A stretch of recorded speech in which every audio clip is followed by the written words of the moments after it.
როდესაც ქარხნულ კვერცხს სოფლის კვერცხად გვასაღებენ, ეს შეურაცხყოფელია. ეს რა თქმა უნდა არ არის სოფლის კვერცხი. რეალურად ეს არის ინდუსტრიული ქარხნის კვერცხი, სადაც ათასობით ქათამი ერთად იზრდება. ეს ქათმები მზის შუქს ვერ ხედავენ და სპეციალური კომბინირებული ეგრეთ წოდებული კორმით იკვებებიან. იმ ყვითელ გულსაც ნუენდობით, რადგან ხშირ შემთხვევაში ეს საღებავის შედეგია. ამ ფენომენს ეკონომიკაში ინფორმაციის ასიმეტრია ეწოდება. მარტივად რომ ვთქვათ, მწარმოებელმა ყველაფერი იცის თავისი პროდუქტის შესახებ, ხოლო ჩვენ აზრზე არ ვართ რას ვჭამთ. ეს კვერცხი სოფლის კვერცხისგან აბსოლუტურად განსხვავდება. პირველი პრობლემა ანტიბიოტიკებია. როდესაც ინდუსტრიულ ფერმებში ათასობით ქათამი ცხოვრობს, მათ ბევრ წამლებს აჭმევენ, იმისთვის რომ არ გავრცელდეს სხვადასხვა ტიპის დაავადებები. ეს ქათმებს მთლიანად უცვლის კუჭის მიკროფლორას, რის შედეგადაც ქათმები ზედმეტად აგროვებენ ცხიმს და წყალს. ამ კვერცხს ჩვენ ყოველდღიურად ვჭამთ, რის შედეგადაც ორგანიზმში ანტიბიოტიკების მიკროდოზები გროვდება. შედეგად შეიძლება ნებისმიერი ვირუსი მოხვდეს ჩვენ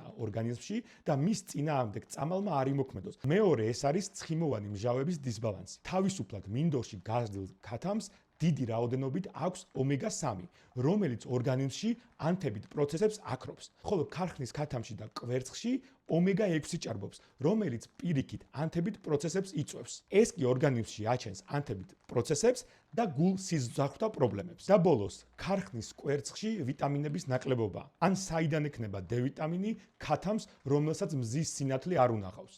სხვა ვიტამინებიც ეგრეა. A და E ვიტამინების ძალიან დიდი ნაკლებობაა ქარხნის კვერცხში სოფლის კვერცხთან შედარებით. ეს პირველ რიგში ჩვენ მომხმარებლებს გვაზიანებს. დიდი მწარმოებლები აგდებენ ბაზარზე ფასს და უსამართლო პირობებს ქმნიან. ჩვენ იძულებული ვართ ბრმად ვენდოთ შეფუთვას. შესაბამისად, ეს არ არის კონკურენცია, ეს ტყუილია. თანაც ასეთ არაჯანსაღ კონკურენციას პატიოსანი გლეხები და ფერმერები ვერ უძლებენ, რადგან სოფლის კვერცხი და ქარხნის კვერცხი ორი აბსოლუტურად განსხვავებული პროდუქტია. გამოსავალი მარტივია.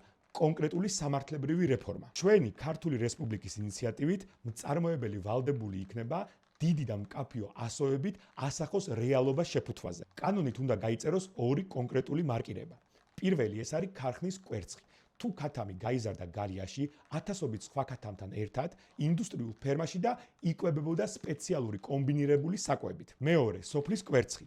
ეს იმ შემთხვევაში უნდა დაიტანოს მწარმოებელმა, თუ ქათამი თავისუფლად იზრდებოდა მინდორში, ღია სივრცეში და იკვებებოდა ნატურალური საკვებით. ასევე შეფუთვაზე დატანილი უნდა იყოს ის თუ რითი იკვებებოდა ქათამი და მისი ცხიმოვანი შემადგენლობა. მხოლოდ ამ შემთხვევაში შეძლებს მომხმარებელი გააზრებული არჩევანის გაკეთებას. კონკურენცია უნდა იყოს ხარისხში და არა ტყუილში.